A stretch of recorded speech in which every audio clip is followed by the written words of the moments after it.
Fostering connection through vulnerability, the People Pleaser podcast validates struggles, celebrates growth, and inspires positive change. Together, let's embrace authenticity, challenge patterns, and evolve with compassion. Hello, everyone. This is Corie, your host. Welcome. I am I'm sick. If you follow me on Instagram, you know I'm sick. I've been sick. It's my new personality. And I think we're all over it. But,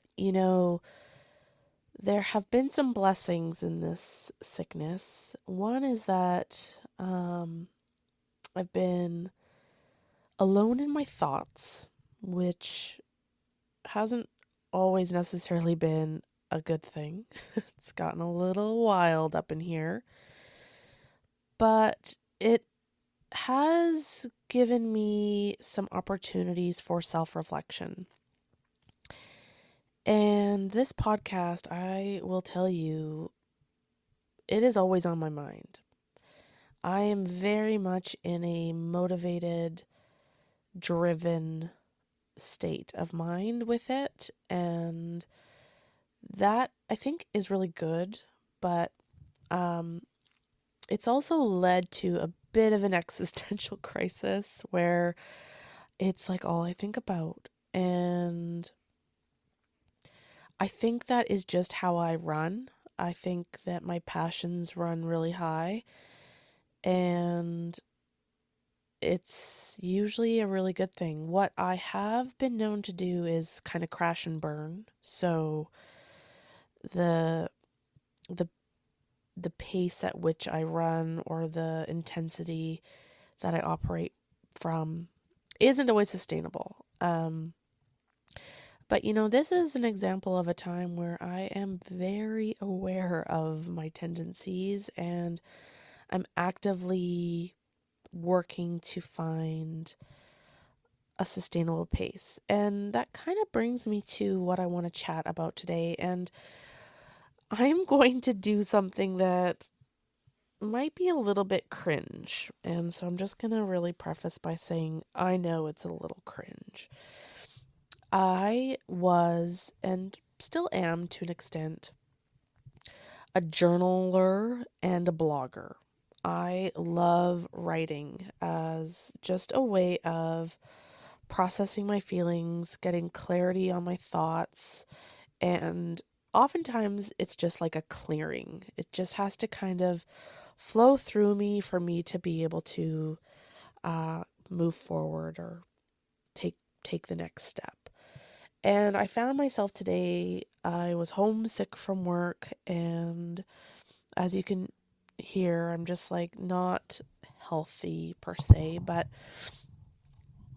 I had some creative energy.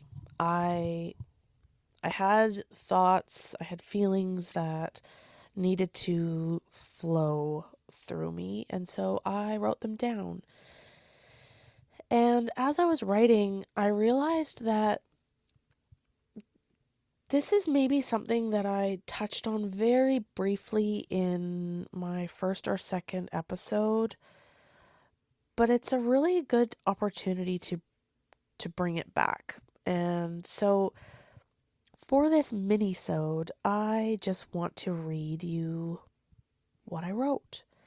Consider this a journal entry or a blog post. I don't really know. I didn't really know what to do with it, but I thought that there's no harm in just sharing it with you. And if anything, I think it'll help me with my own process, but I think it can actually also be somewhat helpful, maybe a little bit enlightening. It'll teach you a thing or two about me and where I'm at.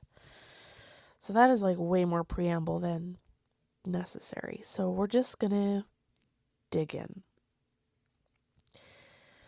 It's titled, Who Am I?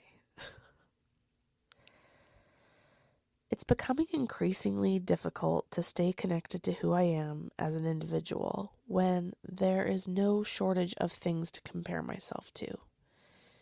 It's so easy to look at what I'm not rather than what or who I am. I hope you'll bear with me while I navigate what feels like an identity crisis. But what it really feels like is a coming back to myself.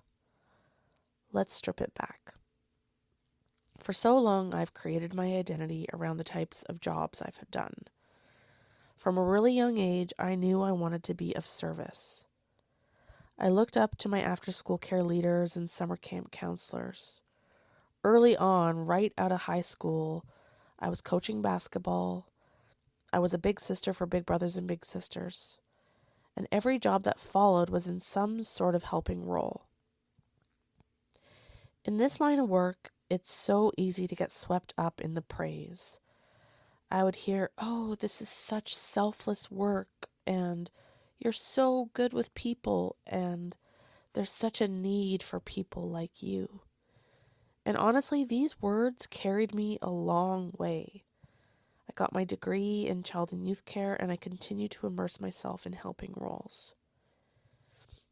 Because this call to be of service came at such a young age, it came seemingly naturally, and it's been hard to decipher what is me and what is my job.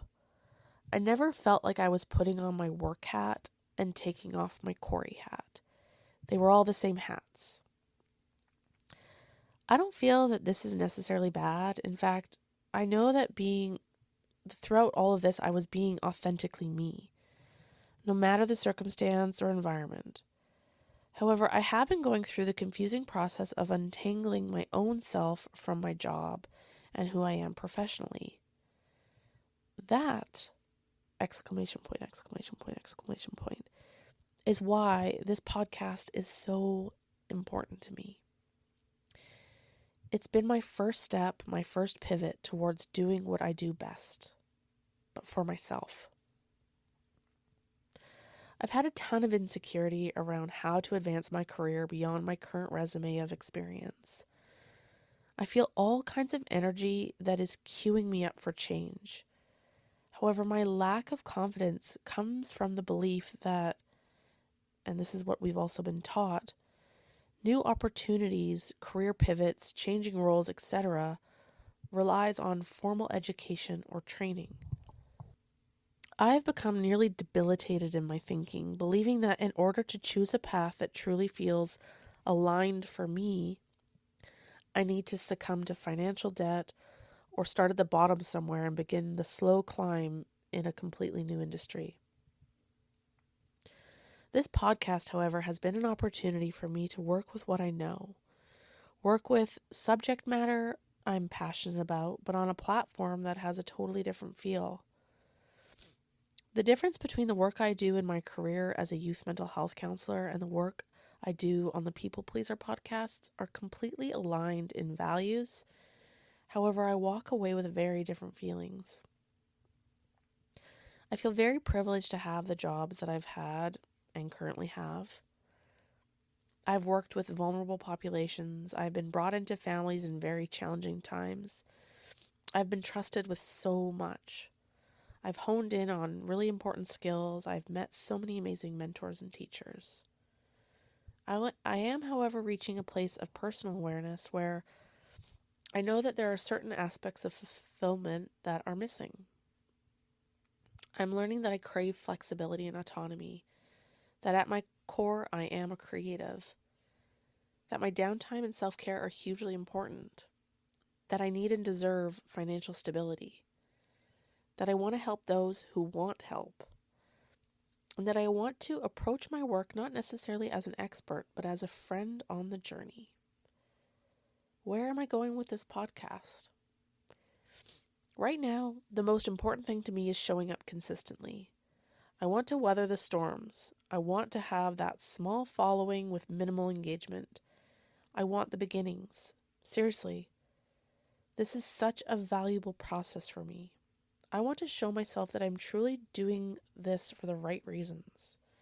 My reasons are meaningful content that is rooted in my knowledge and experience, flexing my creative muscles, practicing patience and perseverance. I so often get discouraged when things don't take off at once, and I repeatedly give up before the good gets good. Aside from really breaking free from my own bullshit, I mostly just want to be helpful in a way that is just me being me representing me sharing with you the advice, experience, wisdom, knowledge that I just have. And it's truly just a take it or leave it type arrangement. So that's where I'm at. I want to find the balance between forward motion and growth and patience with the process. Thank you for being here. Once again, this is Corie with the People Pleaser podcast. Thank you so much for your support. And if you did like what you heard, please consider leaving a 5-star rating and a review on either Apple Podcasts or Spotify. You can find daily content from me on both Instagram and TikTok. Both handles are at peoplepleaser.pod. That's at peoplepleaser, all one word, .pod. Thank you so much for listening, and I will catch you on the next episode.